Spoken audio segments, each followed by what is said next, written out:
Okay, magandang umaga sa ating lahat. Tayo ay bago na ng direksyon ng ating pagsamba. Sa paglulahati, tayo po ay darako na sa teaching method. No?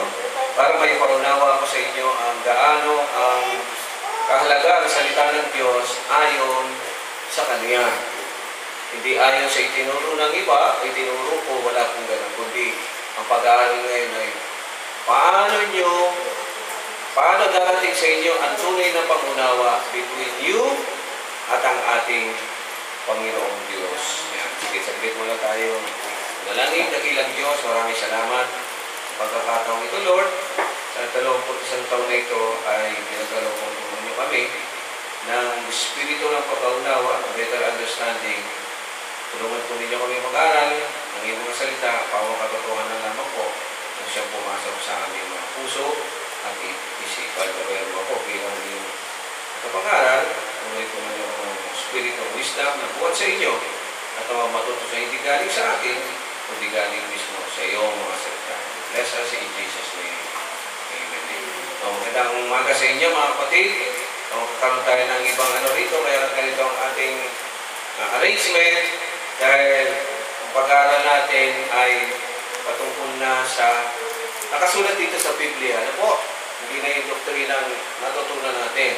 Daigdig dito, mapupunan ninyo na napakarami. Sabi kasi ng Panginoon, Matthew 24, mag-ingat kayo. Sa uling panahon, darating po mga bulaang guro, bulaang mangangaral, mga aral na wala namang kinalaman sa Panginoong Diyos. Mapupunan ninyo ngayon sa panahon natin, ang preaching o ang teaching ay patungkol sa Diyos puno, pero ang pakinabang ay doon sa mga mananaligtaw na kapag ikaw ay nasa Panginoong Diyos, pagpapalain ka, kakaroon ka maraming pera, gagandahin yung buhay, at kung ano-ano pa mga kapatid. Wherein, kung titignan yung reality, hindi. Ang yumaman, ang bumuti buhay yung pastor, yung mga ngaral, sila po yung nakinabang. Samantalang ang mga mananampalataya ay nakikita nyo nagkikita pa rin. Doon nga kanina sa binasa ni Pastor Rating, makikita nyo ron, no? Ang isang katotohanan na sabi niya, yung masama, yung mabuti nangyari, yung mabuti masama sa kanya nangyari, yun yung analysis niya. Pero sa bandang huli, ang sabi doon, binasa din, wala kasi kayong alam. Wala kayong alam sa ginagawa ng Panginoong Diyos. Minsan kasi nakapokus ang ating isipan kung saan nakikita natin. No?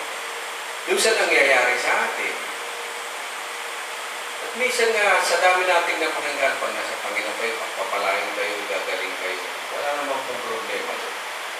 Pero kung yun lang ang palaging papasok sa isipan, paano kung magkaroon ka ng pagsubok? Paano kung hindi yung narinig mo, hindi yun ang nangyari? Ano ngayon? Sino bang sinungaling? Hindi naman pwedeng ang Diyos sa sinungaling. Maaaring may problema doon sa nangaral. Sa atin, ang platform natin ngayon ay pag-aaral mismo ng salita ng Panginoon. Alin dyan ang sa Diyos, alin dyan ang hindi. Amen?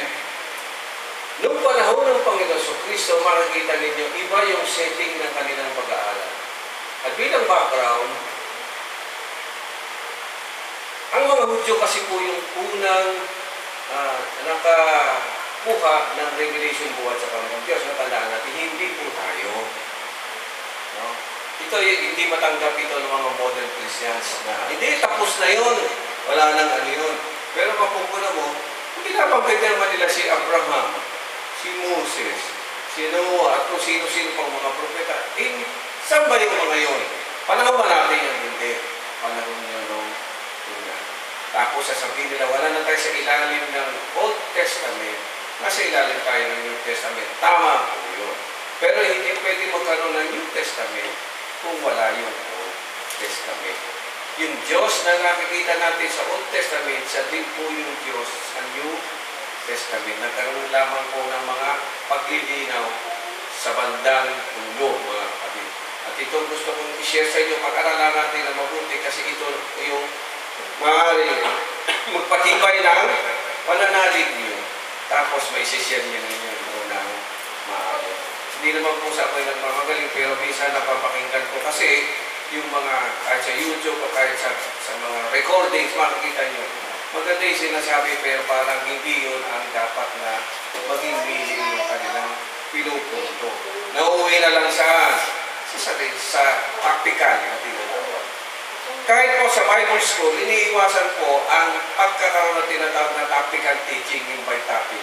Kasi pag by topic yan mga kapatid, yung subject o yung pag-discuss, depende niya doon sa topic. Ano mo, blessing.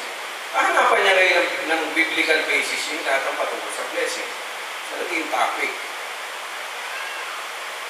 Nawawala po sa tinatawag nating konteksto. Dito, hindi po natin gagawin yun.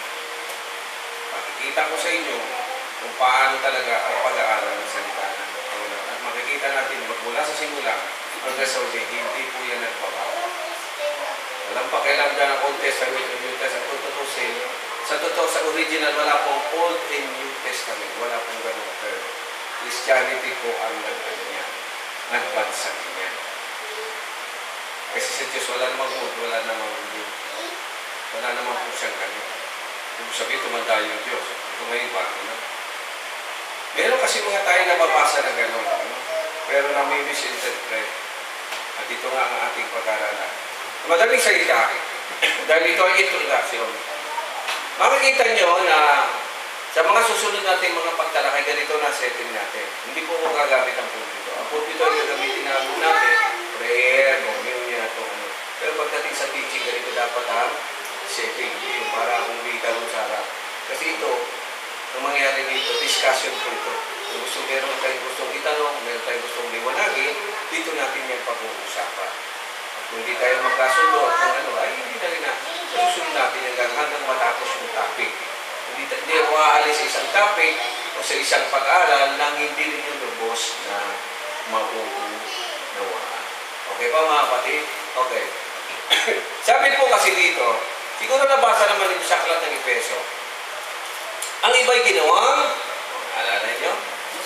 Ano raw yun? Efeso, kasi hindi tayo tumatalakay masyado pa dito, ano? Madali na po ito pag nakuha na ninyo ang ano dyan. Okay.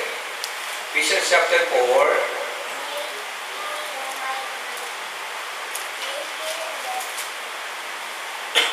Kaya gagamit tayo ng ano sa English para makita ninyo. Kasi ang ginagamit natin ay salin lamang. No? Salin lamang. Okay. Kunin ko na natin Ephesians chapter 4 verse 4. Yan, makikita niyo.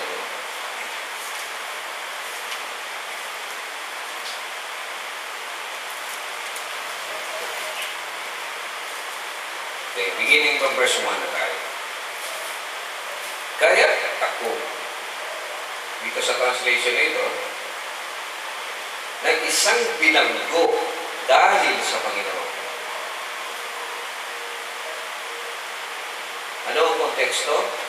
Nakulong si Paul nang dahil sa paglilingkod niya sa Panginoong Diyos. Naintindihan niyo mga kapatid?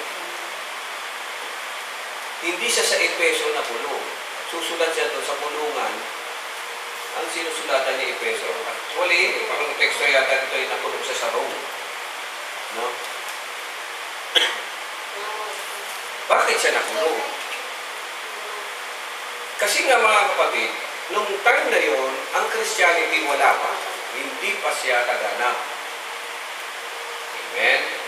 At siya ay kasalukuyang nangangaral. Dahil for example sa Efeso, nag-mission po siya rito. At pag tininin niyo siya aklat ng Gawa, napakarami nangyari sa kanyang buhay doon sa Efeso. Hindi ko muna i-discuss. Sa dami-daming yun, sa kabila ng lahat, tama siya, yung taong mabuti, siya pa ngayon ang dumanas ng dapat na danasin ng masama. Saan naman kayo nakakita? Nangangaral na lang yung salita ng Diyos na kulong pa. Ibig sabihin, may mga pangyari may nainggit sa kanya, or sometimes it is political reason dahil yung time na yun, sariling religion eh. No? Hindi pa sila sakop ng Rome, hindi pa kinukuha ng Imperyong Roma na gawing state religion ng Christianity. Hindi pa po. Wala pa po yan, mga kapatid. Actually, kung nalalabas dito, rebellion ang kaso ni ano dito. No? Karami lang kinakaso nito, rebellion o kaya kung pagkontra mo sa gobyerno. Kasi ang talaga nakalaban naman talaga ni Paul dito, hindi rin naman kasi mga politician. Ang nakalaban niya talaga rito, kapwa niya. Ngayon kung hindi nakatira sa the main influence. So yun ang siya, binasa na ito yung masamang bagay nangyari sa mabuting tao. Pero mo nangangaral ka ikaw pa na bulo. Kaya dito kita sa konteksto, nagsasalita si Paul ng kalakasan, pero siya mismo dumanas ng dusa. Kuhanan nyo, ha? Dito lang, kahit nasa dusa ka, basta tama lang espiritu mo, ay okay lang yun. Pero iba yung ikaw mismo makaka-experience, ha? Iba yung ikaw mismo makaka-experience. Okay, ano sabi? Namamanin ako sa inyo na mamuhay kayo gaya ng nararapat sa mga tinawag ng Diyos. Marami anong sabi ng tema? Basahin natin. I therefore, the prisoner of the Lord, beseech you that you walk worthy of the vocation wherewith you are called. Mamuhay kayo ng ayon sa pagkakatawag sa inyo. Walk with the vocation. Yun ang sabi, vocation. Ayun, vocation na. Vocation, wherewith you are called. Worthy of the vocation.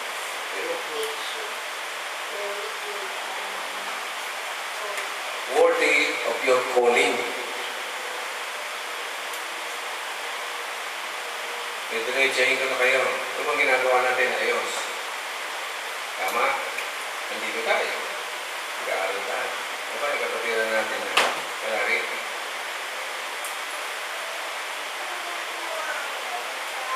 Diba? Ano ang pwesa talaga yun? May hirap eh. Ito nga sinasabi natin. Iba yung dapat mong gawin sa ginagawa mo ngayon. Tayo na Kristiyano ay bounded sa utos ng Diyos sa pamamagitan ng Panginoon sa Kristo. Meron siyang sinabi. Tapos makikita mo ngayon dito nagpapaalaga si Paul, o dapat mamuhay kayo ayon sa pagkakatawag sa inyo because this is a reality. Marami ang tinawag. Hindi naman nagre-response doon sa pagkakatawag sa inyo. Ang trabaho ko bilang pastor is to guide. Turo sa inyo ang dapat mong nakaral. Kasi ito, magpakain. Pero hindi po ako ang may-ari sa inyo. Hindi ako may-ari. Ang may-ari sa lahat ng ano ay ang Panginoon. Diyos. Kasi sinurrender ko yung buhay mo sa Kanya. Amen? So makikita mo si Paul dito kahit ano nangyari sa buhay niya, tuloy pa rin siya. Kung nagdusa na. Pero diretso pa rin siya. May karapatan siya ngayon na magsabi, mamuhay kayo nang ayon sa pagkakatawag sa inyo. Kasi siya mismo yung nagsasalita, ginagawa niya. Yan. Ang isa sa punto na nakakuha natin ngayon kay Paul. Wala siyang sinasabi na hindi niya ginagawa. Ako po, nag-uobserva sa inyo. Tinitingnan, minumonitor, bilang pastor, kung yung pagkakatawag sa inyo ginagawa. Kasi kung ginagawa niyo yan, okay ka. Pwede kang pagtiwalaan ng salita na. Pero kahit membro ka rito, nagsisimpa, pero hindi mo ginagawa ang dapat mong gawin, questionable ka. Diretsahan na ito. Kaya dapat mag-isip-isip. Nagsisharing nga kami sa Diyos, akala mo Genesis chapter 6, ang sabi doon, wala nang nakita. Yan natin. Sain natin.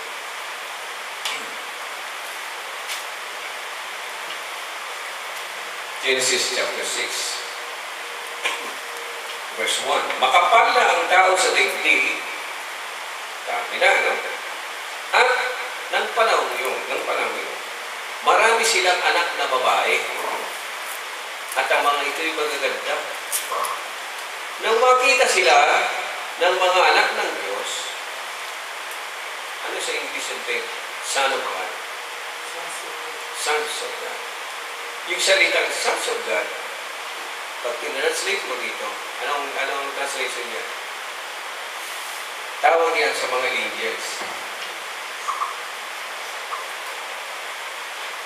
Tsaka hindi po yung capital S. Kinapital S lang yan na mga nag-translate. Doktorinado ng Trinitaria. Kita mo? Anong nakalagay doon? Oh, yun. That the sons of God, dami pa, sons of God. Ang tawag po sa mga ganyan ay mga ruler, authority, tawag po yan sons of God. Ang Panginoon Jesus, son of God. Pag tinranslate, anong translation niya? Tinranslate sons of God.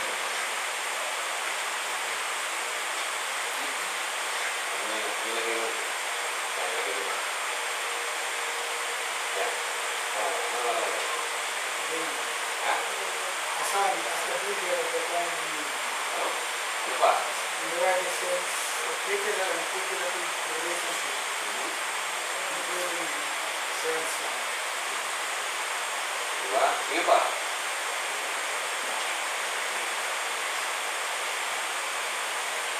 May translate, hindi kilala translation.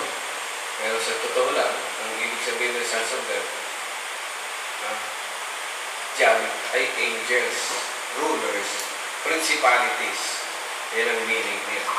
Sa original po, Masiya o Messiah, son of God din po ang tawag po. So, hindi lang po isa ang son of God. Kaya nga, sons of God. Hindi yan dinidiscuss kasi maano yung kanilang sa doctrine ng Trinity, son of God. So, ginawa nila binaligtad, God the Son. Wala pong ganyan sa original. So, doon pa lang, ang tinutukoy talaga dyan ay mga angels. Nag-asawa yung mga angels ng ano yung asawa nila? Tao. Which is not permitted to reproduce. Matidiscuss pa natin yan ng malalim pa. Pero sinabi ni Yahweh, ayun na nga, hindi ko ipinahihipin mo because na mabuhay ng matagal ang tao sapagkat siya ay makalaman. Hindi na lalampas o sandala. Ginanil niya. Kailan nag-declare na hanggang 120 na lang?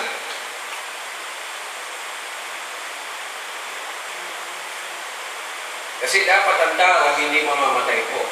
Alam natin. Ano nangyari? Siya po ay na-disgrasya. Mag-asawa ka pa naman din mo dapat asawain. Bakit sila nag-asawa ng mga anghel? Kasi mga angels hindi yan namamatay. Ano pala? Sige, babantayan nyo na siya. Hindi po yan namamatay. So, ang ina-expect ng mga dyan ay mabubuhay sila ng matagal. Hindi po pa nung pinalayas na si Adan at si Eva, mamamatay sila. Di ba? Mamamatay kayo pag lumabas kayo. Pero tama mga ba, namatay naman kagad din naman kasi si Methuselah nga, 960, 970 years old. So, ganyan ang iniisip nila. Pero hindi nila yung mga nabuhay ng matagal na yun, kaya yun ang buhay bilang tao. Hindi sila nahaluan ng anumang espiritu. Ito, hindi na eh. At pag tinignan ninyo mga kapatid, sa malalim na pag-aaral, ang angels po rito, fallen angels po ito. Ito po yung mga pinalayas ng Diyos sa langit. Ito po yung makikita niyo sa bukong Enoch na bawal dito. Wala po yan dito. Research mo yan, bukong Enoch, patungkol dyan sa mga yan. No? Ang tawag po natin dyan ay mga librong mahiwaga. Bukong Enoch. Tingnan niya, research niya yung bumibinihan sa Google. Ano siya sa Wikipedia, makikita nyo niya. Ito ang mga nag-istorya dito. Ang libro na yan ay wala po yan dito sa akin. Okay, ano nangyari? Pero magugulat, sabi ni Ate, wala na nag-asawa. Kaya po mayroong mga giants, gigante, anak po yan ng mga angel at tao. Kombinasyon. Wala pong ginawa ang Diyos na gano'n. Di ba? Ang ginawa niya, tulad lang natin, ba't adan? Ito, makita niyo. Nagkaroon na ng problema. Nagkaroon ng creation na hindi naman Diyos ang may gawa. Kaya sabi ko, dahil dyan, 120 na lang kayo. Okay. Wala na lumitaw ang mga higante. Yun na palang sulat na pala. Ito ang sabihin ng mga anak ng Diyos sa kanilang pangasawa anak ng ang higante ko tinanghalan dakilang bayani at anyang katao. And verse 5, ito ang nagresulta. Nakita ni Yahweh na labis na ang kasamaan ng tao at wala na itong iniisip na mabuti. Bakit? Kasi fallen angels po. Yung mga pinalayas ng Diyos sa pamumuno po ni Lucifer ang napalayas. Hindi rin ninyo yung mababasa yan. Meron po tayong mga sa aklat ng Isaiah, sa aklat ng Ezekiel. Nandito po yung mga ibang niya. At yan po hindi na ituturo. Kahit naman ako hindi ko pa yun na ituturo. Ngayon pa lang tayo magsisimula. Tanong ninyo sa inyo, bakit kayo tayo nagsimula? Kasi mature na kayo. Hindi nyo kayang isipin yan kung kayo ay bago. Malilito talaga. Kailangan mag-stable ang isip ang puso. Amen? Palagay nyo, bakit wala may parito? Magugulo ang tapunan.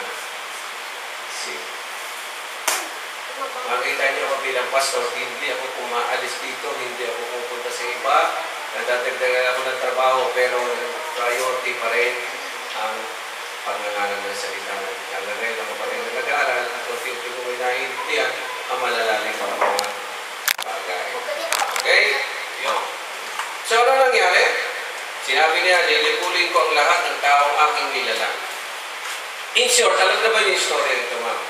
Nakakalungkot yan eh. Wala na raw nag-iisip ng mabuti.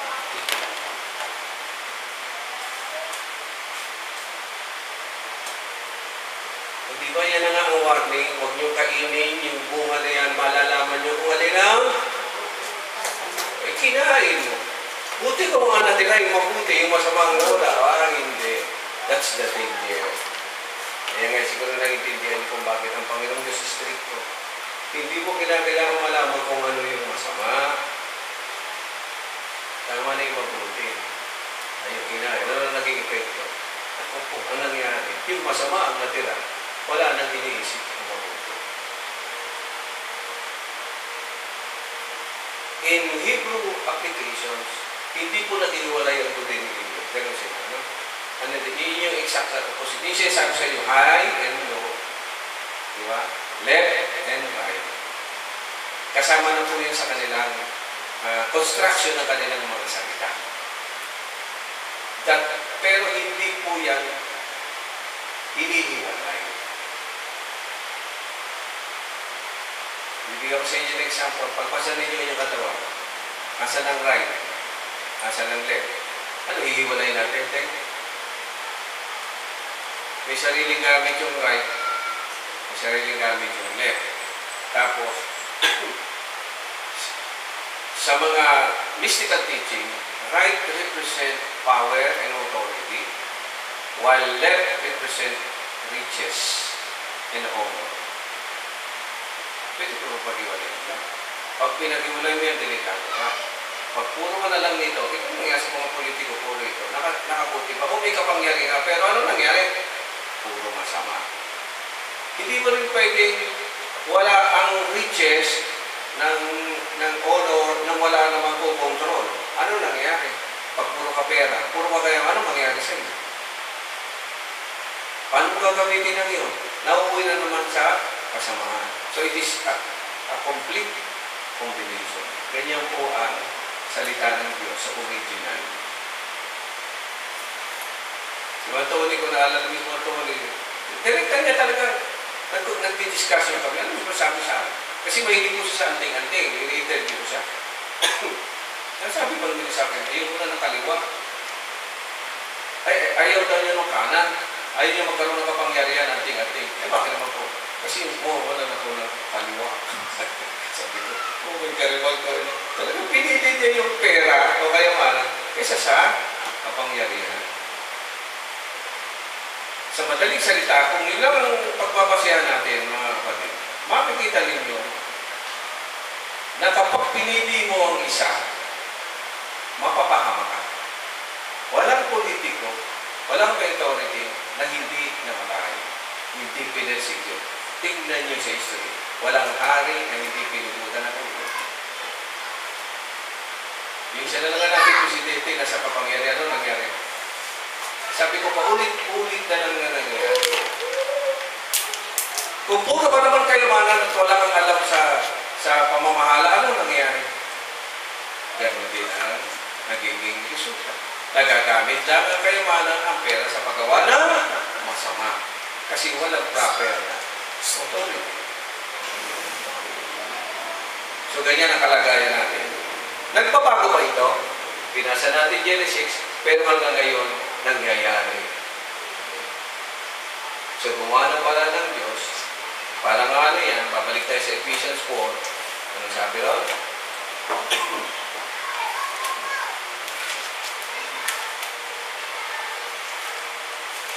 Pakakapagpal ba natin kung ito? Pero mo lang ito titignan mo.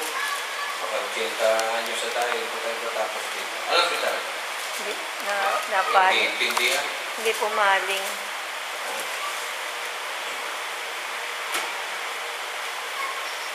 Kaya nga sabi, mamuhay kayo ng nararapat sa mga tinawag ng Diyos.